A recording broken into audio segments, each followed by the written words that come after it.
Morning, my angels. How has everybody been? I've been doing great. I know it's been a long 5, 6 months since I've been on, but I'm still here. Um, Today's video I'm going to come at you with is how does Satan work in your life, and is he working in your life? And I'm going to give you a couple examples of how Satan works in your life if you allow him. I also want to start off by saying that he can't keep you from going to church. He can't keep you from reading your Bible, but he can make your mind so occupied with other things that you just don't have time for those things. So in a way, he can keep you, but it's all in the mind, pretty much. If you've watched some of my other videos about mind control, it pretty much all goes together. Um, so he can occupy your mind, your temptation to spend money, or to borrow money from people.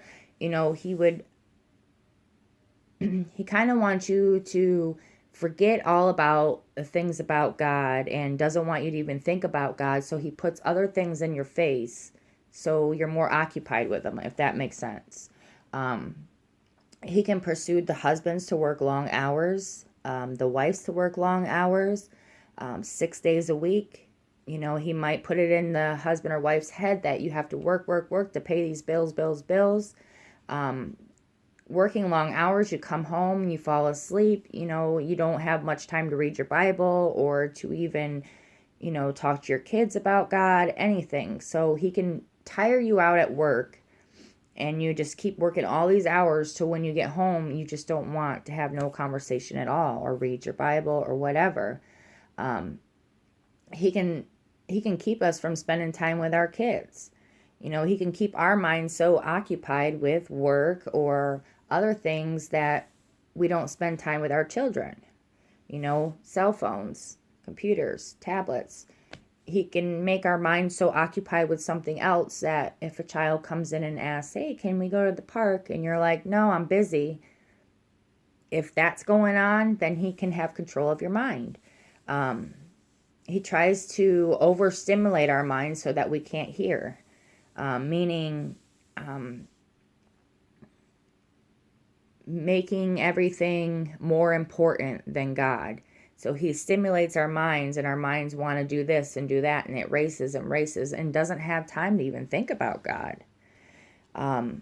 He can entice us for our TVs, radios, phones to be on constantly. There's a lot of people out there that play with their cell phones all day long. He can entice you to keep staring at your phone or TV, so that way you have no ambition to pick up that Bible or to go to church or to even speak, about the Lord. There, there's so much that I had to write down a lot of things. A big thing that I don't watch is the news. I don't watch the news. Sometimes I watch the weather, but that's still not often. He tries to pound our minds with news 24/7, which if you're spiritual and anything like I am, and believe in God, then you know that the news is not a good source to go to. That's a whole nother other video that I need to do, but he can flood our mailboxes with promotional offerings, junk mail, it just kind of making our minds wander other places than where they should be with the Lord. He can keep us wives so tired that we don't love our husbands. We don't give in to our husbands. He can even cause women to have headaches. So when the man gets home from work, that the woman has a headache, she doesn't want to be touched, she doesn't want to be talked to or anything. The devil can do that. He can push your relationship apart because really he wants to see divorces. He hates seeing marriages last. That's one thing. A big thing is when we were in childhood, we all believed in Santa. And if you are underage watching this, you believe. He gives us Santa to distract the children from the real reason of Christmas. If you look into Disney movies, a lot of the Disney movies were actually have secret things in it that we didn't pick up when we were kids. If you look back at the Disney and read up on it, a A lot of the Disney is actually evil. Walt Disney was an evil person. So they give us Santa and they tell the kids, well, Santa's coming and we get these gifts. But children need to know the real reason of Christmas, not just gifts of giving. Also with the Easter Bunny, people need to know about the resurrection instead of an Easter Bunny that drops off eggs. He gives us this Easter Bunny, these names so that the kids don't really learn about the resurrection on Easter. If you're having any of these problems and you're dealing with any of them, then I say that, ask God into your heart. You have to ask him into your heart for him to be able to save you from all of this.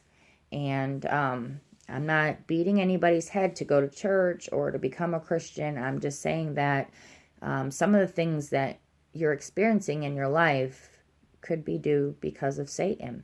He has control of you. If God doesn't have control of you, if you haven't been saved and asked God into your heart, then the devil has control of you, pretty much. He can control your mind. He can control the things you do. We don't always see him in his form, but he is there. He was one of God's favorite angels until he estrayed the Lord, and the Lord sent him down to hell, and a lot of the angels went with him. So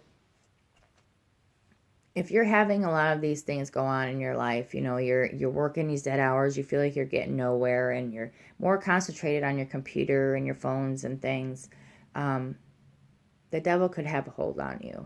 So all I'm saying is, it doesn't cost anything. It's not a big thing you have to do to be saved. Just ask the Lord into your heart, because those are some scary things, and it happens all day long. He also keeps us so busy that we don't go out in nature, and that's God's creation. There's some people that are so cooped up in the room and depressed that they don't get outside and walk around and feel the sun and just, smell in the fresh air. He can keep you binded in your room or in a certain spot for so long that you don't even go outside and see his creation. That's his creation. That's what he wants you to do. Granted, we have to work long hours, to make a paycheck, but, just don't beat yourself up with so many hours and don't take so many hours. Make your bare minimum that you need and don't overdo yourself, because then when you get home, you have no time to do anything else. You know what I mean? You spend time with your kids, spend time with your wife, your husband, read the Bible together, and so on.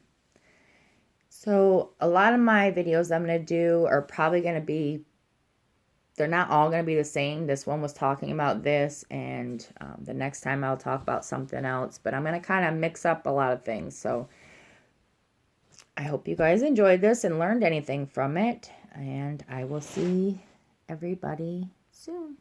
Bye, guys.